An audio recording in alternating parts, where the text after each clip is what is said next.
closest friends, when the going got tough, they all became quite afraid. You remember the famous story of Peter denying Jesus 3 times when a young girl asked him, "Aren't you with Jesus?" "No, no, no." He even cursed and swore. They went from scattering like scaredy cats to beginning to preach in his name even under the threat of being killed. The apostles were changed dramatically because they saw him alive. They knew he was alive, and nothing was going to stop him. Even to the point where many of his followers became martyrs. Now, Christianity is not the only religion that has had people die for its cause. But people don't die for something that they believe is a lie. These people knew Jesus was alive. They had seen him. And nothing, even their own lives, were going to stop them from telling about it. One of the things about Jesus' life and his death is it was predicted. There was prophecy, even saying how he was going to die. And we're not going to read it right now, but because you brought your Bible with you this morning, right? Right? Okay, maybe grab a few Bibles. You might want to look at Isaiah 53:10. It was prophesied this would happen, and obviously it did. Now, one thing about Jewish people, especially back then, is they were very good at keeping rules. What day is the Jewish Sabbath? Saturday. What's it going to take to make you, as a Jew, change the day in which you worship God from Saturday to Sunday? Are you going to do this on the lark? Are you going to do this because it's not convenient on Saturday anymore? Something dramatic has to happen for them to make this kind of change. The Jews that became followers of Christ joined the Gentile Christians and said, you know what? We're going to worship Jesus on the day that he was resurrected, which was the first day of the week, which is Sunday, today. Okay? All right. The message of Jesus has changed the world. Hospitals have been opened in his name. Colleges have been started in his name. Governments have been founded upon the principles. Jesus Christ has changed the world. The fact that he came back to life determines what our date is today. The calendar is based upon his birth. He is that important. And lastly, and here's where this is going to get interesting.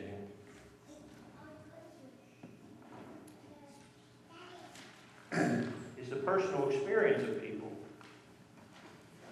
If you're a parent, you've either already had this happen or you will have it happen. One of your kids is going to ask you, how do you know you're in love? And when your kid asks you that, what was the answer? How do you know you're in love? You just know. Right? I can't describe it. When you experience it for yourself, you'll know. Now, I want to interject at this point. I tried on a couple of Mary's aprons. I didn't want to leave you with the image of me wearing one of Mary's aprons.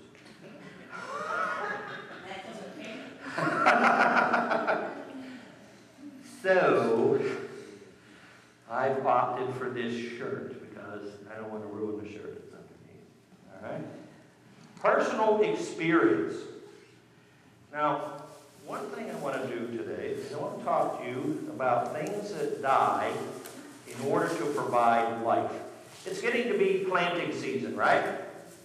Memorial Day weekend for backyard gardeners, that's kind of the target date. That's when it's okay to put my plants in the ground.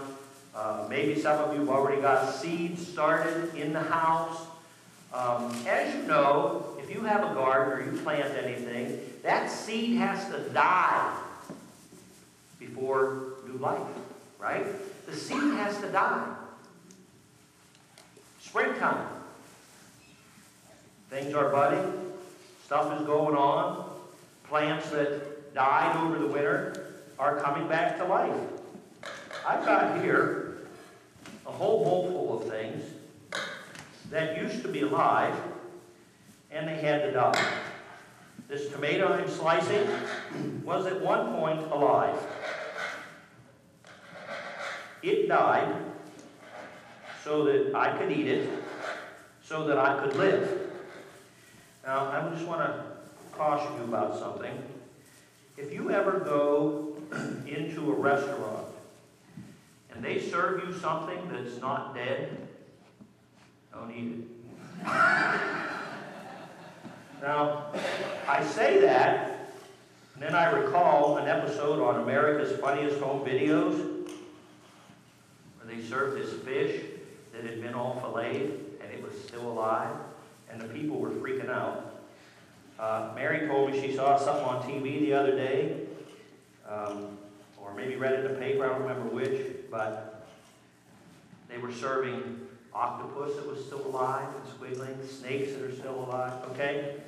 I don't know, maybe you really enjoy that, but I'm going to tell you, if I'm ever in a restaurant and they bring me something that's still alive, I'm running, okay? The cycle of life and death is important in the aspect of everything that we do.